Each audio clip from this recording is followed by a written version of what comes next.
Today on episode number 358 of the School of Podcasting's morning announcements, which you can find at schoolofpodcasting.com/358, we've got some great stats from Rob over at podcast411.com. You're going to hear another great podcast success story from Wayne Henderson from mediavoiceovers.com. We have part 2 of my interview with Daniel J. Lewis, where we talk everything from WordPress to how he started his podcast, why he started his podcast, and starting a podcast network. And again, that's over at theaudacitytopodcast.com. And we're going to get some tips on podcasting from the podfather himself, Adam Curry, and the No Agenda Show. School of Podcasting with Dave Jackson. Podcasting since 2005. I am your personal podcast coach, Dave Jackson, thanking you so very much for tuning into the show. Look, I know you're busy, and if you're new to the show, this is where we talk about all things podcasting, from planning to promoting to recording, all points in between. My job is I bring my 20-plus years of technical training to the microphone so that everything we talk about makes sense. So if you're looking to start a podcast, you want to get it up going, you want to get it up going quickly, you want to get it up going in the right direction. I helped somebody this week who was using Amazon S3. They were using PodPress. They had done, unfortunately, about everything wrong. And before they pulled the trigger, they said, I'm going to get Dave on the phone for 15 minutes. And man, did I save them a huge headache in the future. So we always like to just jump right into it. If you'd like to join in on the conversation, our website is schoolofpodcasting.com. You can find my contact information out there. We've got a link if you want to chime in via voicemail like Wayne Henderson did, because we always like to start off with a little podcast success story. And Wayne, this is a great story. We talk about how you don't always benefit with money, like actual stuff that you can go spend at the grocery store, but there are memories and there are gifts that are priceless. And Wayne was the recipient. Wait till you hear this. Hey, Dave. Wayne Henderson here from the Packers Fan Podcast and MediaVoiceovers.com. Wanting to call in for your School of Podcasting podcast. Thank you for putting together the show. And I'm glad that I got to bump into you at the recent New Media Expo in Las Vegas and chat with you for a few minutes, Dave. That was good times. I wanted to call in and answer your question because of my podcast, blank. Well, because of the different podcasts I've done through the years, like my Lost podcast and Fringe podcast and others, I've been able to connect with quite a community of people, which has brought in some voice acting jobs for myself, where I've recorded intros for their podcasts or other voiceover jobs. So that was, good income, good stuff, always excellent. On my most recent show, the Packers Fan Podcast, of which we're beginning season 3, because of my Packers Fan Podcast, I was able to go on a dream trip to Green Bay, Wisconsin, and go to a historic game where we trounced our division rival Chicago Bears, and the seats were fantastic. Got a loyal listener to my show. I just wanted to show his appreciation, kind of set up a meetup. So he said, basically, if you can get here before 5 p.m. the day before the game, we'll tour the sites, we'll see great historic Green Bay activities and check out things, go to the museum and all of that. And because he's got 2 season, his family has season tickets where they get to go to just 2 home games a year. And getting a season ticket to the Green Bay Packers is near impossible. Every single home game has been sold out to a season ticket holder since the mid-'60s. I'm on the waiting list. Number 35,000 something on the waiting list just for the right to get Packer season tickets. Anyways, this loyal listener had a ticket that he wanted to give to me to join them at the game on the 45-yard line, about a third of the way up at Lambeau Field. Just about the most perfect seats that you could imagine. The weather was perfect. We had a great time hanging out with this listener and his family. The game was fantastic. We cremated the Chicago Bears. And it was a dream trip that, you could probably find a ticket on eBay and buy it off a ticket scalper for like $500. But I didn't even have to pay for room and board. It was a gift from a listener that enjoyed the Packers Fan Podcast, and it was a dream trip. It was fantastic, and I'm ever so grateful because of my podcast. Wayne, thank you so much. And yeah, it was great meeting you out at Vegas. Still haven't figured out. I'm on the fence about that one. going back to Vegas. It was a great time, but I've got a lot of things going on in my life that are very much up in the air at this point. And so check out Wayne. I wanted to be sure to mention that you can find all things Wayne over at MediaVoiceovers.com. Again, MediaVoiceovers.com.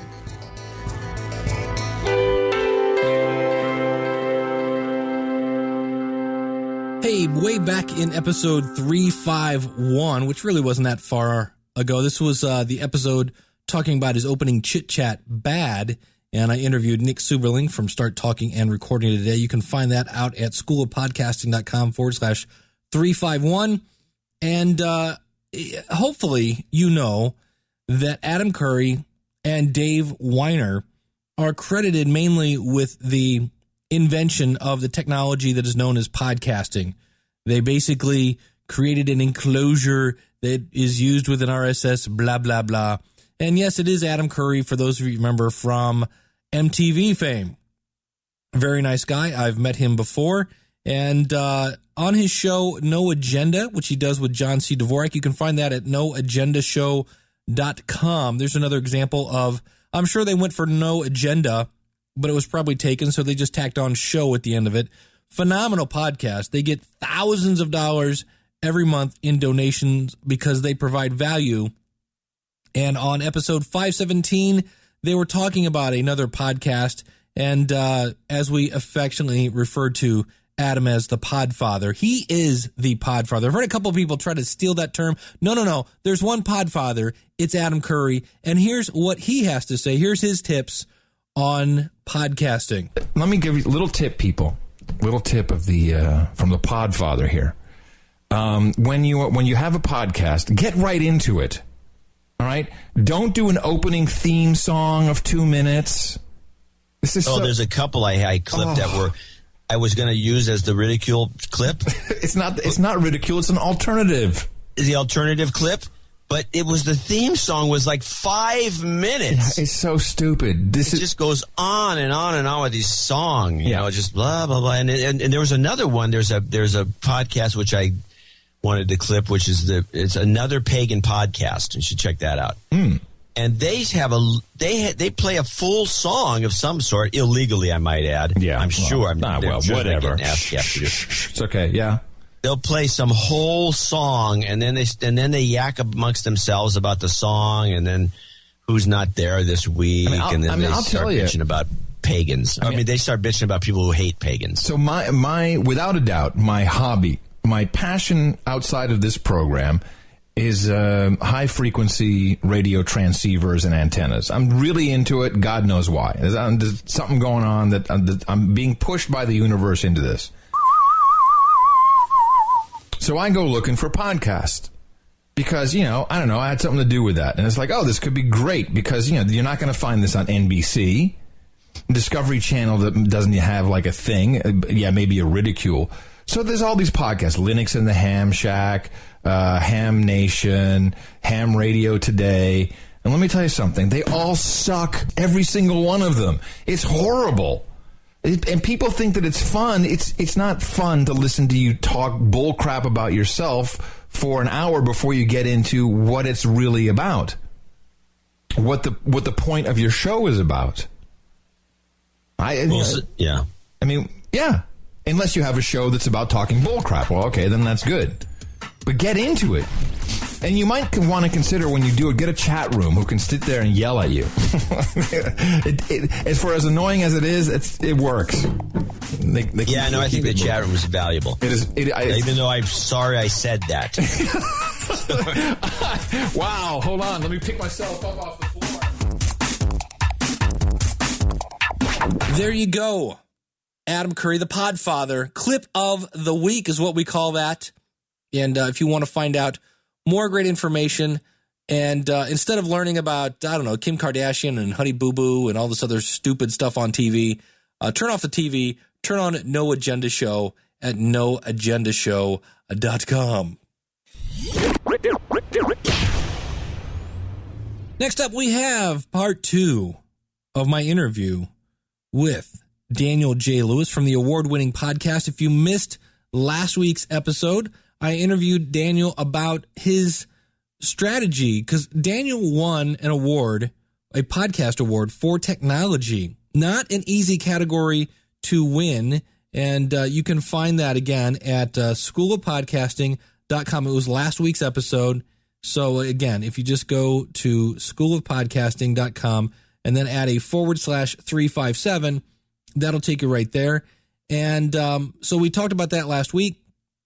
This week, I talked to him about starting a network. You can find his network at noodle.mx and what it was like to bring on outside podcasters. We talk a little bit of WordPress and just a generally really nice guy. If you haven't checked out his plugin, go over to subscribeandshare.com. It's an easy way to add those kind of iTunes, Pinterest, those kind of icons to your WordPress site. And I can see where good old Jim Collison said, hey, I purchased the subscribe and follow plugin that Daniel created. Makes adding those links very easy on my site.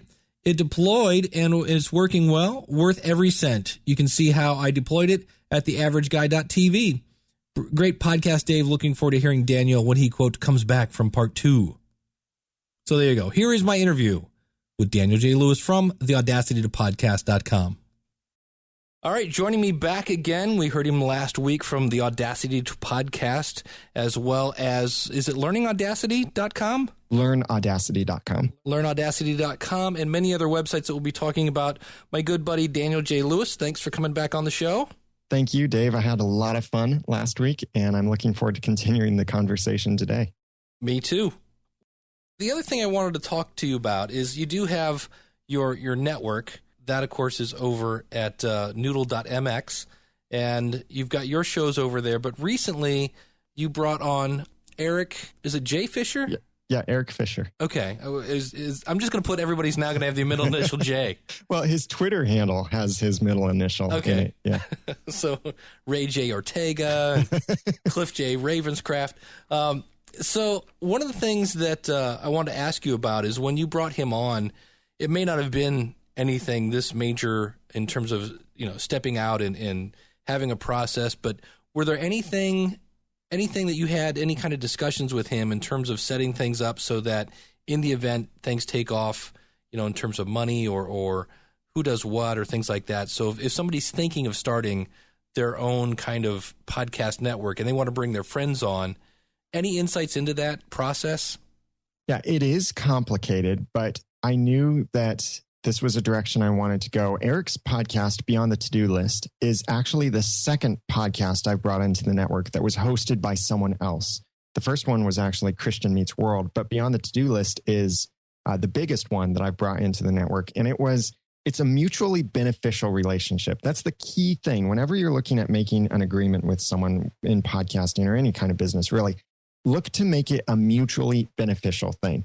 So on Eric's side, he gets a well-designed website. He gets some podcasting support. He got updated podcast cover art. He gets the website hosting. He gets advertising deals and a lot of services and things that he didn't have the time to create himself or manage himself. And then on the other side of that, what I require from him are some things like network identification at the end of his podcast episodes. I'm very clear about that. I want it at the end. I don't want it to detract from his actual podcast message. And also some occasional cross-network promotion where like we promoted the podcast awards through Beyond the To-Do List, and Beyond the To-Do List will be in the podcast awards this year. And also we have a financial agreement that there are different ways that we've looked at doing this, but most recently it's when I can negotiate a podcast sponsorship deal, then I get a certain portion of the profit from that. He gets a certain portion.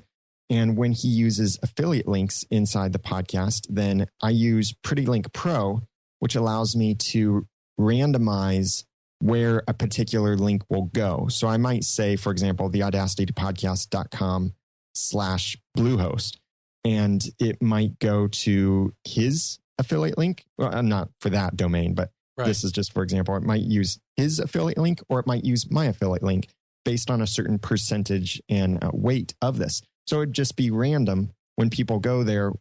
one person would get sent to mine, one person gets sent to another. And then that's a lot easier to track the profits that way, other than looking at my records, where did I receive affiliate income, and then splitting that out with him. But this is something that then he gets the payment from those affiliate links, and I get an occasional payment back. So we're sharing that profit in certain ways. And that helps cover the expenses of hosting the website, hosting the media, and some of the design services and other services that I provide along with it. But it's definitely have agreements ahead of time. Like, we do have agreements on what would happen if he decides to leave the network. What does he lose? What does he gain? What does he take with him? What does he not? And so we have those agreements ahead of time so that we know these are the freedoms that he has. And if anything needs to change, then these are the policies that will follow. Very cool. The other thing I wanted to talk about is, I know when you started off, you kind of went through a couple different variations of the way you have your server configured. I know now you're on multi-site, and correct me if I'm wrong, at one point I think you weren't. If you can kind of give us any insights into WordPress multi-site versus not WordPress multi-site. And I guess we should start off with, what is WordPress multi-site and what are the advantages? Yeah, multi-site is another way of running WordPress. It's now integrated into the regular WordPress, but you have to do some little back-end stuff in order to turn it on. It allows you to run multiple WordPress websites through a single installation. So it means, for example, I can have a single login to multiple sites. Each site is using the same set of plugins, but each site can activate or deactivate only certain plugins. Each site can have its own domain. It can have its own theme. It can have its own content, and it not in any way conflict with content on other websites, but it can function to the public. It functions like its own website, depending on how you set this up. It could be subdomains. It could be subfolders. So like it might be noodle.mx/the Audacity to podcast, or the Audacity to podcast.noodle.mx, or the way I have it set up is every website gets its own domain. So the Audacity to podcast.com, onespodcast.com, cleancomedypodcast.com, they're all separate domains, but they're powered by the same installation of WordPress, which is running in multi-site mode. And the advantage of that is, like you said, if, let's say PowerPress comes in with a plugin or a new update, instead of having to go to 5 different websites and update it, you just update it in one place. Is that correct? Right. Yeah. So I install a plugin. I can activate a single plugin across every website immediately. Some plugins even are taking advantage of this, like the latest versions of W3 Total Cache will allow me to install it at a network level, activate it network wide, and then change my settings inside of W3 Total Cache that will apply to every site on the network. Or I can tell it, let each site set its own information for this. And so that's a way that's really taking advantage of the network. So I don't have to go to every site and compare, what did I check mark here? What did I enter here? And then copy that across the sites. But also each site then can have its own set of plugin activations or its own theme. But yeah, it's really nice to manage, because it also works great for when I get these plugins, a premium plugin, for example. Now, I buy developer editions of every plugin I get, but some of these premium plugins, I install it just once and it works across the whole network, like PrettyLink or Relevancy or certain other plugins that I can use then across the network, because it's all on a single WordPress installation, just different domains. Did you at one point have separate websites, or have you always been using multi-site? When I first started, my first podcast was The Ramen Noodle. I started that in 2007, started taking it seriously in 2009. It took me 2 years to get out 9 episodes. That's what I mean by I started taking it seriously. And also early 2009, I started my second podcast, which is Are You Just Watching? And those at that time, when I launched them, were on separate domains, separate WordPress installations under a single multi-domain hosting account, like a Bluehost, HostGator, something like that. So if I wanted to update, I'd have to log into one site, update it there, then go log into the other site, update it there. But each site was completely independent, and it allowed me to do everything unique to one site or unique to the other on that site. Then around, 2010, I decided to launch the Audacity to Podcast in June of 2010. And alongside the launch of the Audacity to Podcast, I wanted to bring all of my podcasts onto a single domain and start a podcast network, which I came up with the name Noodle Mix or noodle.mx, because the Ramen Noodle was my flagship podcast. And the word noodle actually can also mean to think through something or to wrestle with it in your brain. And that's what I wanted the podcast to do. And our slogan for the network is think, laugh, and succeed. But I brought it all into a single network. So every podcast was just a separate category in a single installation of WordPress. And my thinking there was that, hey, when someone goes to look at one podcast, they'll also see the other podcasts and might subscribe to them. Bad thinking. Really? That is not the way it worked for me. Now, you can get that on sites. You can make one category styled a particular way and another category styled a different way. But what I was running into is I was realizing when people would visit noodle.mx, it was shouting a bunch of messages to them, not one single centralized message. So I couldn't market very effectively to people unless I did a lot of work to make category templates and category overrides, and then what would happen in certain cases. And all of these things I was concerned about, running everything from just a single site with multiple categories. So I decided, I think it was just later that year, 2010, I decided to split off the podcast, but then I, around that time, learned about WordPress multi-site. So the advantage now of having every website on its own domain and through its own, basically its own WordPress setup because of multi-site, it now means that when someone goes to the Audacity to Podcast, they see a very strong branding for the Audacity to Podcast. The design, the header, the sidebar widgets, the content, the layout, the color schemes, everything about that site says the Audacity to Podcast. And so everything I promote through that site is relevant to people who are on that site.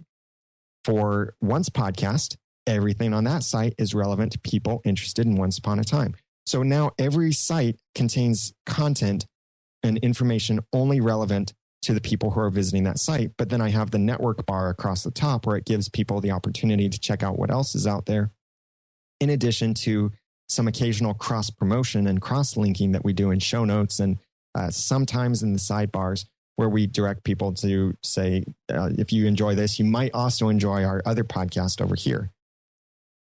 Very cool. So it's kind of, as you were talking, I went over to your website and I see exactly what you're talking about. You have your strong message for whatever podcast you're looking at, and then you kind of have, oh, and by the way, at the very top, you've got a really nice design, by the way, with the way the colors tie in and everything. And so if you are looking for more things, it's enough to go, well, what's Once Upon a Time? It's enough to kind of grab your attention just a little bit. And if somebody's interested, then they can dig a little further. So very cool. And a side benefit to this is search engine optimization, because here are very high ranking websites linking to other very high ranking websites with the keywords that I choose. So it's helping each site rank a little bit better and each page rank a little bit better in search engine optimization. Very cool. Excellent. Well, you had mentioned some of your podcasts that you've done. Have you ever pod-faded any podcasts? Kind of. Well, there are two podcasts. My first podcast, The Ramen Noodle, was basically a pod fade in progress. It just took 2 years for it to stop being a pod fade, because it was one of those things where I'd record an episode and say, and I know many other podcasters have been in the same situation. I'd record an episode and say, hey, everybody, I'm going to start doing this every couple of weeks so you can expect a new episode. 6 months later, I say, sorry, here's a new episode and I'm going to start doing this regularly 6 months later. Yeah. So I just really struggled with that. And it was pod fading basically until I decided this is pathetic. 2 years, 9 full episodes. This isn't working. And it's because I was putting so much work into it. So I decided to save that podcast, be consistent, take it seriously. And we've been podcasting weekly now with that podcast, almost every week since 2009. And some of the iTunes reviews and comments I've seen have been hilarious to me, because it said stuff like, once you get past the first 9 episodes, it's great. And I'm thinking, what? Those are the 9 episodes where I put the most work into it. Don't you realize it took me 3 solid days to make that one 15-minute podcast episode? What? And that's not my best one. But the podcast, though, that did struggle the most was the one we started in 2009 called Are You Just Watching? It's Christian movie reviews with critical thinking, or rather movie reviews with Christian critical thinking. And that was with a co-host. It was the first podcast I launched with a co-host. And that one does take a lot of preparation, because we watch the movie, we take notes, we get sound clips, a lot of stuff like I do now with our Once Upon a Time podcast. But it was just so hard to get that going, because I was discovering that I really wasn't completely passionate about that topic. And so it was hard for me to make the time for it.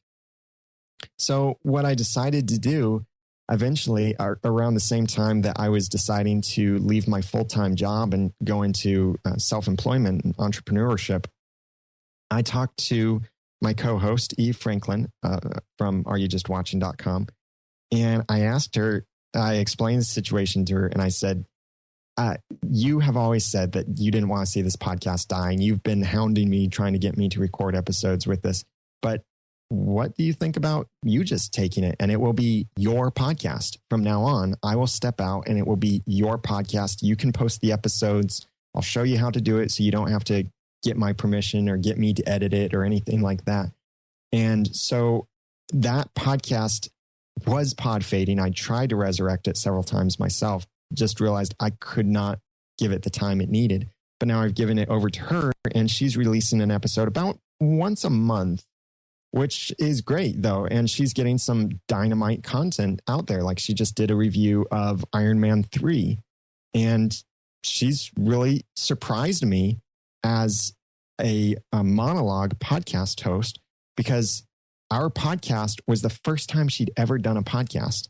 And now she's producing the episodes herself. She's posting it online and getting all of that working. She hasn't set it up herself, but she's doing the day-to-day process herself and doing a fantastic job of it. So that was one that I would say I pod faded it, but then gave it to someone else to resurrect it. Very cool. And it lives on. Yes. Which is very cool. All right. Well, I should ask you the proverbial, the question that we always ask, which is any advice for new podcasters that are thinking of starting a podcast? I would say hire Dave Jackson, go to schoolofpodcasting.com, and you can pay me for that later. Okay. But, and I know we've got some good conversation talking about competition coming up. That's why I'm not saying hire me on your podcast. But my advice to new podcasters, and I've been trying to think of something that they don't already hear everywhere else. But then again, for me, it was hearing the same thing in multiple places that gave me the kick to jump into podcasting in the first place. So my advice is going to be very similar to what you hear from other people, is don't try to be perfect. If you try to be perfect, like I did when I started, you might be in the same situation of it taking you 2 years to release 9 episodes. Don't be that person. Launch. Realize there's a certain level of professionalism that you should try to launch with. Things like get a good microphone, have a decent website. Doesn't have to be all fancy, thousands of dollars website, just a decent website. Get subscribeandfollow.com now, stick it on your website. That's the instant way to make any podcast website totally awesome, is subscribeandfollow.com. And also just launch and know where you want to go with your podcast. So jump in, don't try to be perfect, but also have a plan, know where you want to go, and try to do the best that you can with what you have. Very good. I second that. Well, you mentioned competition. When you started the Audacity to Podcast, how many podcasts about podcasting were there? Do you remember? I think at that time there were 2 regularly running podcasts about podcasting. I only knew of one of them actually at that point, and that was our friend Cliff Ravenscraft. Okay. I actually didn't find you until after I'd already started. And I remember my first thought was, oh, there's another podcast about podcasting? Bummer. And then I realized, oh, he's on episode hundreds of something or other. And I realized, oh, this guy's been around for quite a while. So I think I listened to every single episode that you had in your back catalog at that point. But there were, I think, just those 2 regularly running, yours and Cliff's. Okay. Now, what inspired you? Oh, I guess at that point you only thought there was one. So it really wasn't as big a deal to say, okay, I'm going to jump into a pool. I mean, did you ever think that maybe I shouldn't because somebody's already doing one? Or was it just a case of you just, what inspired you, I guess? I will just leave it at that. I knew there were probably others. The only one that seemed most prominent was one at that point to me. And then I discovered yours. And then around that same time, actually, Ray Ortega launched his. But I knew there were plenty of podcasting experts out there, blogs, and there'd be other podcasts and such. But I felt like there was a void in the space. I felt like no one was explaining the how-tos or really getting into the nitty-gritty details of why this or what are all of your options. Not just, this is the best option because I say so, but what are all of the options? Why is this like this? Why is this the best way to do it? And I also noticed no one was really talking about Audacity very much, the free audio editor. And that's what I'd been using, and because it's free, and a lot of podcasters use it because it's free. And I decided I've got stuff to say too. And I found myself talking back to podcasts or blog posts and stuff that I would read about podcasting, wanting to correct certain things or say, but you forgot to mention this, or there's also this, or here's another way to do it too, where you could save some money here and there. And at some point I just realized I got stuff to say. Mm-hmm. I need to start a podcast to say the stuff that I have to say. So I sat down and wrote a list of topics I wanted to cover, wrote it down on paper. I think that's the last time I enjoyed using paper, but I'm completely anti-paper kind of person. But I made a list of around 35 topics I wanted to cover with the Audacity to Podcast. And I am still working from that list. There are still things on that original list that I haven't covered yet, because timing, inspiration, whatever questions have inspired me to cover other things. So I'm still working off that original list that I launched with as my plan for the podcast. And I wanted to be a unique podcast in the space, giving how-to information and with a frequent focus on Audacity. The podcast was never intended to only be about Audacity. I know a lot of people misunderstood that because I had the word Audacity in the title. Even at the podcast awards, Leo Laporte laughed and he said some joke about it would be a podcast about Audacity that wins the award, or he said something about the irony of that. And so among the things I felt like I needed to say after that was point out that it wasn't just a podcast about Audacity. And I've actually recently decided to move on from focusing so much on Audacity. Every 5th episode, I would do something entirely Audacity focused, but it's still the software I feature the most. So I'll have an Audacity tip. I'll tell people, this is how you do it in Audacity, because I know that's what a lot of podcasters are working with. And I tell people, put money in your hardware before you put money in your software. So if Audacity can do what you need it to do, then go with that. So my inspiration was to give people this information to fill a void that I felt like there was for this how-to in-depth information. And I really believe that I found my niche there of giving that kind of in-depth how-to information. Oh, okay. So now we have, multiple podcasts about podcasting. And I've heard you say in your podcast that you are a competitive person, and I am as well. How do you stop from wanting to beat everyone? Oh, I just beat them. That's how. That's right. You beat them over the head with your award. Yeah, then I don't feel competitive after I've already beat them. It is a constant struggle, and my wife is a great supporter to me and a great challenger to me frequently to remind me that even just tonight, I was talking about another podcast that's in a similar industry as one of mine that I heard is launching. And I thought, oh, there's another podcast out there. And my wife reminded me just tonight before recording this episode, she reminded me, Daniel, remember, you shouldn't be competitive or she was reminding me of the stuff I was saying in my own podcast. But yeah, I do easily struggle with competitiveness at times. I'm a strange person, really. And many of your audience are suddenly saying, yes, that's right, you are. I was fourth born, spent most of my life as a second born, but thrust into the position of a firstborn. So I'm kind of I'm really weird. But okay. So the competitiveness, sometimes I can just turn it off. Yeah. And the way that I do that is I have to be intentional about it and look at, sometimes it's the bigger picture of things, realize that a success for one person means a larger market, and therefore that success will trickle down to me as well.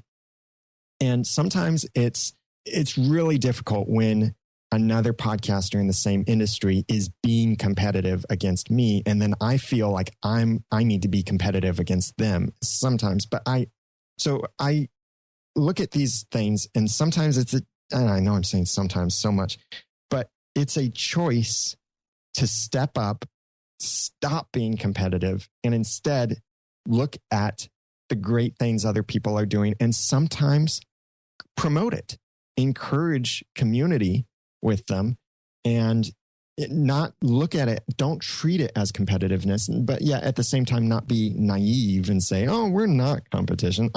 I struggled with that for a while. I was talking with some other people and said, oh, don't worry, we're not really competition. Well, yeah, we were. So I was being naive. And I have to realize that this is truly competitiveness, or it is a competition technically, but we don't have to treat it as a rivalry where I'm trying to beat you, you're trying to beat me, last person to the top loses, everything like that. But it's now we're working together, and seeing it as the illustration I often like to use is, imagine sculpting an object. It's a 3-dimensional object. You want to sculpt it, paint it, finish it, all of this stuff. I come to this object from one side, and I have a certain part of the process or multiple parts of the process. You come to it from another side, have certain steps of the process that you do.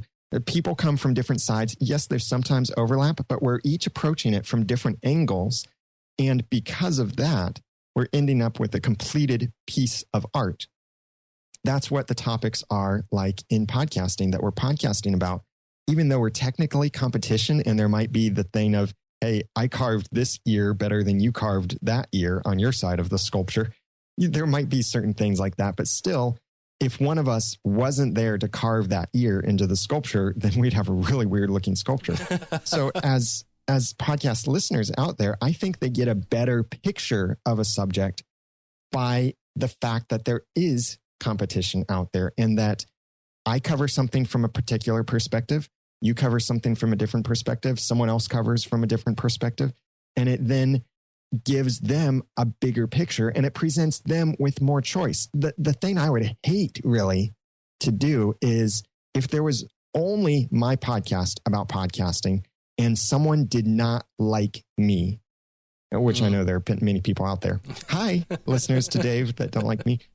If someone out there didn't like me, I'd hate for them to have to come to me because I'm the only place to come for the information. But I appreciate that they can go other places, and still I want to see the art of podcasting succeed and people improve the techniques of podcasting.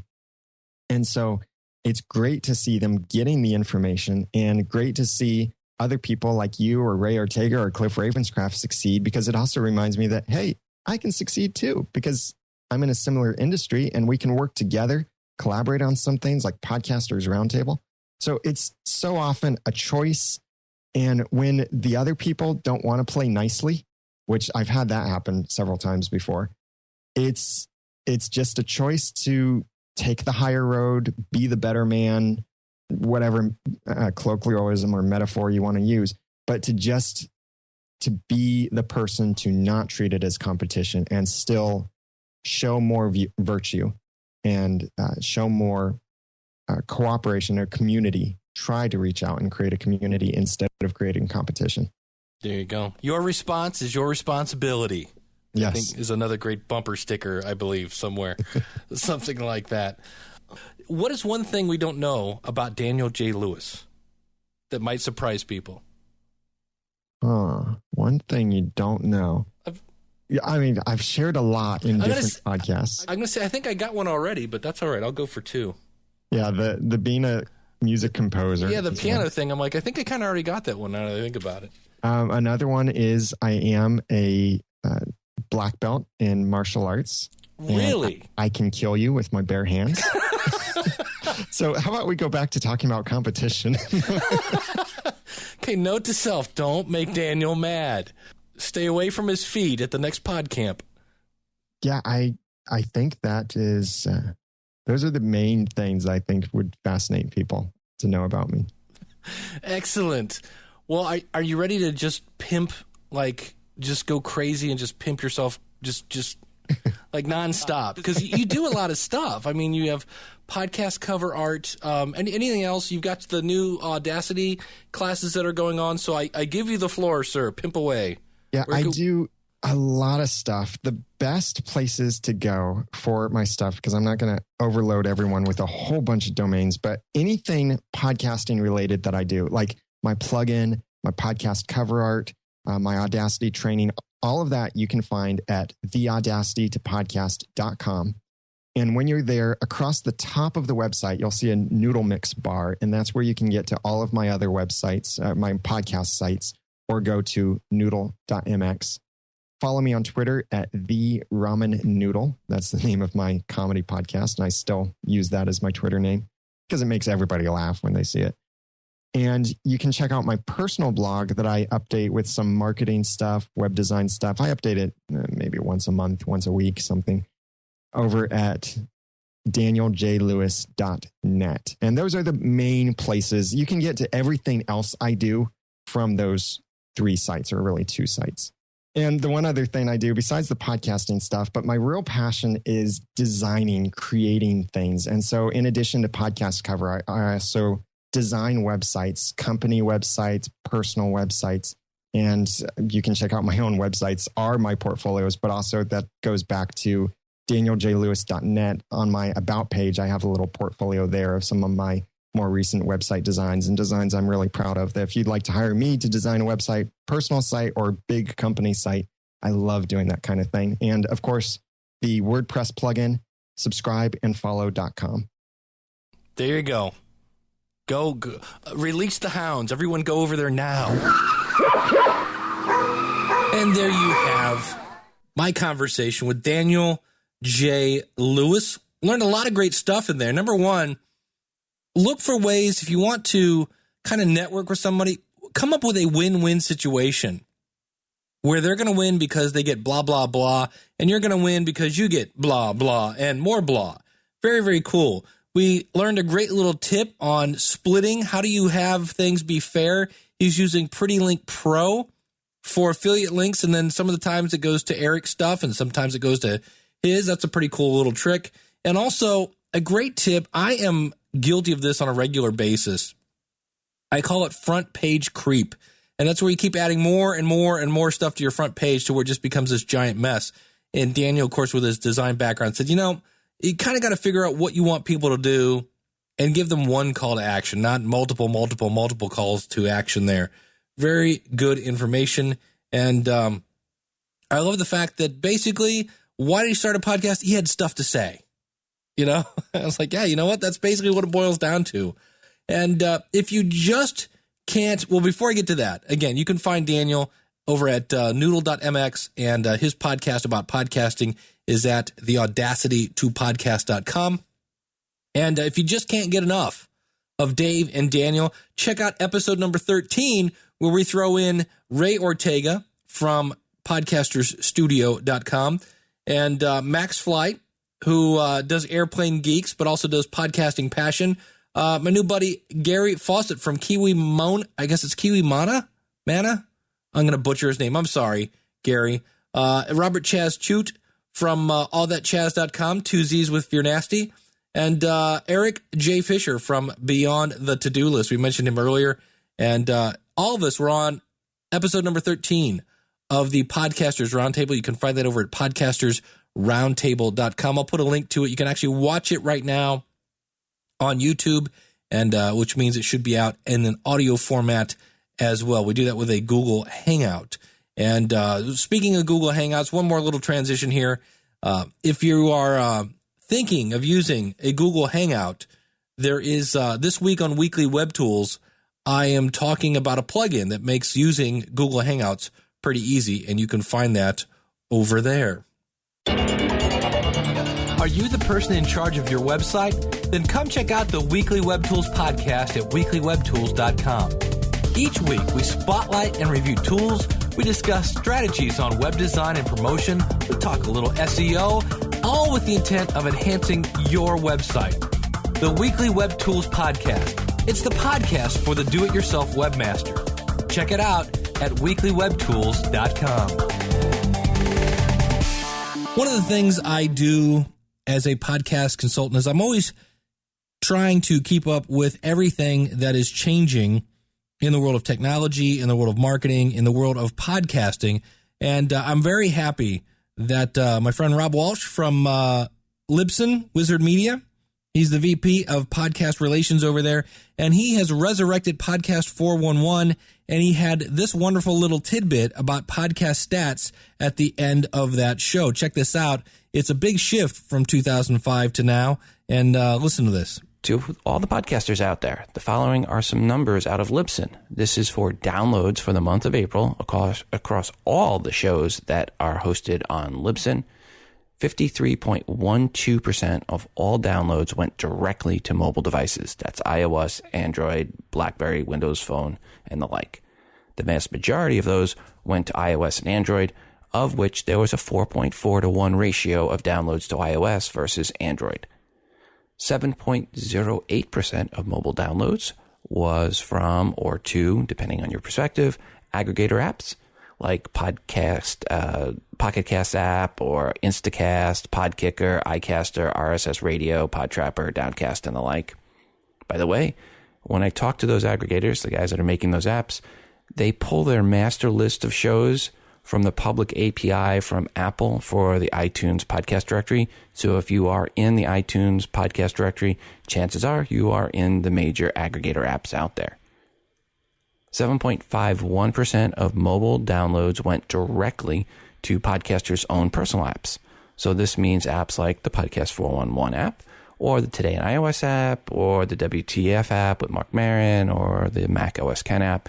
And those, yes, podcasters' own personal apps had more downloads than all the aggregator apps out there combined. Overall, the biggest user agent for mobile was Apple Core Media with 71.3% of downloads. Apple Core Media is a few things, which includes Safari for the iPhone. If you hit an HTML5 player and it plays in Safari, and more importantly, Apple Core Media user agent also covers the podcast app. Plus, it covers the core player in iOS that some other apps use. So Apple Core Media is the big winner on user agents for mobile. Switching over to downloads to computers, they made up 46.82% of all downloads, with 49.83% of computer downloads going to iTunes. All different browsers made up 38.33% of computer downloads. Interestingly, the trend line for iTunes downloads is that iTunes' percentage of downloads of computer downloads is increasing, while the overall percentage of computer downloads decreases. In March, iTunes was 48.15% of computer downloads, and in February it was 47.3%. So essentially, iTunes seems to be getting a bigger percentage of a smaller pie on the computer side.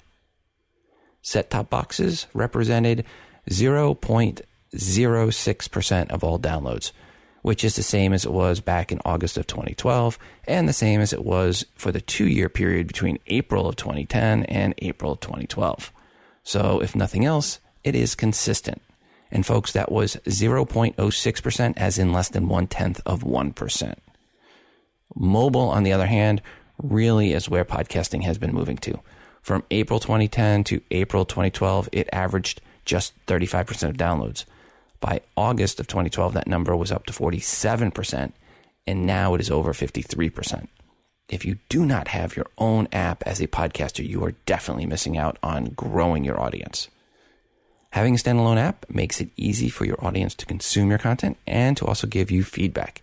If you take a look at the Podcast 411 iOS app, you'll see what I mean. Just search for Podcast 411 in iTunes. It is a free app.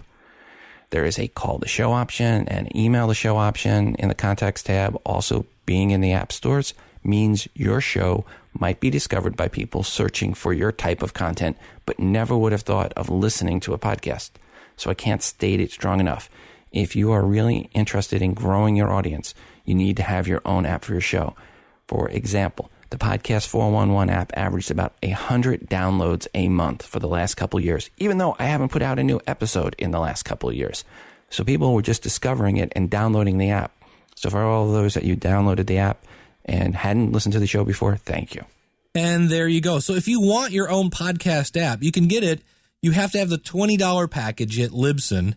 And if you are interested in signing up for that, use the coupon code SOPFREE at Libsyn. At Libsyn, SOPFREE, not School of Podcasting, at Libsyn is where that coupon code works. It'll give you a free month of hosting there, and plus that $20 package will allow you to get basically build your own app.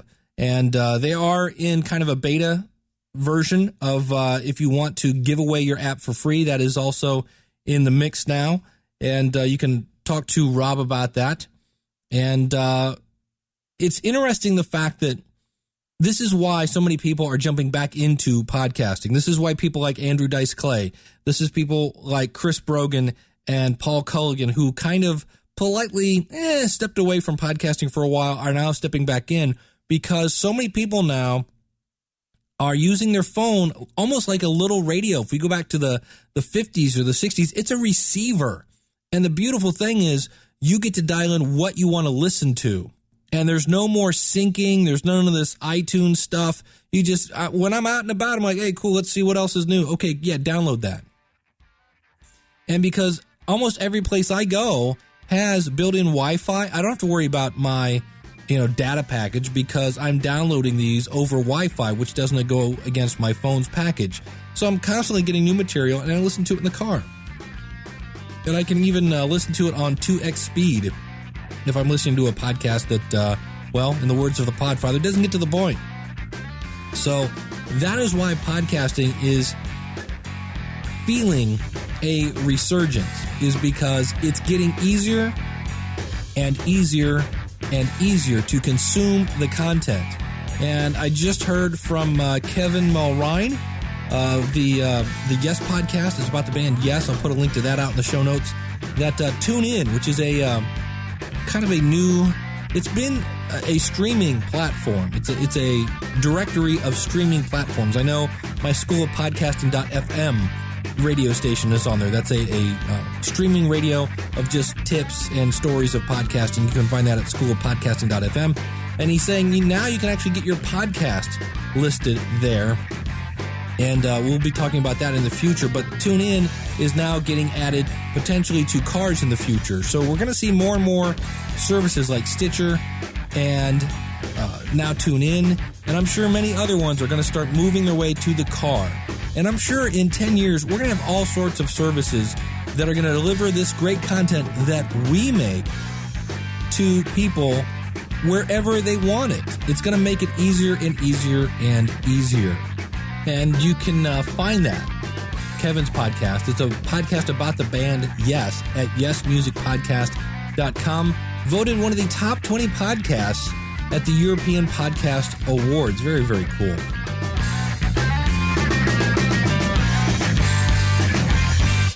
And that is going to do it for this episode of the School of Podcasting's morning announcements. As always, you can find it out at schoolofpodcasting.com. If you want to go right to this episode, go to schoolofpodcasting.com/358. Want to say a very, very special thanks to my guest, Daniel J. Lewis. Find him at theaudacitytopodcast.com.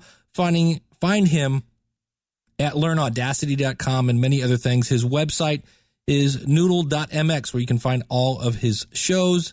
And thank you so much, Daniel. Want to thank Wayne Henderson for sending in his Because of My Podcast story. If you have one, you can email me, dave@schoolofpodcasting.com, or just use the SpeakPipe button like Wayne did.